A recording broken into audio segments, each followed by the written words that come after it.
নমস্কার পেজনেবাসী, চলুন আজকে একটি মজার গল্প করি। আমি না লিপস্টিক বানিয়েছি। খুব হাস্যকর মনে হচ্ছে, কিন্তু তাও আমি বানিয়েছি। তো কিভাবে কি করলাম চলুন আপনাদের সঙ্গে সমস্ত কিছু শেয়ার করি। তো প্রথমে নিয়ে নিয়েছি একটা পুরাতন ফুরিয়ে যাওয়া লিপস্টিকের বক্স এবং একটা শ্যাডো বক্স। তো প্রথমে হচ্ছে বিটরুটের জুস করে নিতে হবে। তারপর হচ্ছে কাঁচা হলুদের জুস বের করে নিয়েছি। তারপর লাগবে আমাদের লেবু, এটা খুবই জরুরি। তারপর অ্যালোভেরা, আর তারপর হচ্ছে আমাদের পরিচিত ভ্যাসলিন এবং হচ্ছে অলিভ অয়েল তেল। অলিভ অয়েল তেলটা খুবই লাগবে, যে একটু লিবন তেল, তারপর যে কোনো পারফিউম ইউজ করা যায়। তারপর হচ্ছে যে লুজ পাউডার, এটা তো অবশ্যই লাগবে, কারণ ওই যে জুসটা মিশ্রণ করে সুন্দর একটা কালার আনতে হবে।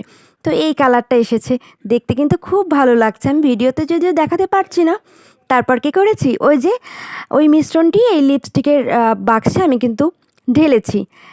তো এই যে এমন দেখা যাচ্ছে, কিন্তু একটু লিকুইড হয়ে গেছে। তারপর আমি টিস্যু দিয়ে পরিষ্কার করে নিয়েছিলাম।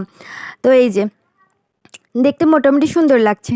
তো যেহেতু লিকুইড হয়ে গেছে, তো সেই জন্য আমি হচ্ছে এটা আমি কোথাও দেখিনি, আমি নিজস্ব পদ্ধতিতেই করেছি, মজা করে করেছিলাম। তো ফ্রিজে রেখেছিলাম। তারপর ফ্রিজ থেকে বের করে এখন হচ্ছে আমার হচ্ছে ব্যবহার করার পালা। যেহেতু নিজে করেছি, তো নিজেই ব্যবহার করে দেখা উচিত। লিপস্টিকটা কিন্তু আমি একদম মজা করেই বানিয়েছিলাম, কিন্তু সমস্ত কিছু সম্পন্ন করার পর এবং আমি নিজে ব্যবহার করে দেখার পর মনে হচ্ছে যে একদম রিয়েল লিপস্টিকের মতো, মানে আমরা সাধারণত যে সমস্ত লিপস্টিক ব্যবহার করে থাকি সেরকমই মনে হচ্ছে যে। তো আর আমি যে সমস্ত উপকরণ দিয়ে বানিয়েছি সেই সমস্ত তো কোনো ক্ষতিকর কোনো কেমিক্যাল নয়, সব কিছুই আমাদের চেনা জানা পরিচিত। তো এটা হচ্ছে এর একটা অসুবিধা হচ্ছে, এটা ফ্রিজে রাখতে হবে, মানে ফ্রিজে না রাখলে এটা হচ্ছে সবসময় হচ্ছে লিকুইডের মতো হয়ে যাচ্ছে। তো ফ্রিজে, ডিপ ফ্রিজে রাখলে তাহলে এটা হচ্ছে ব্যবহার করা যাবে।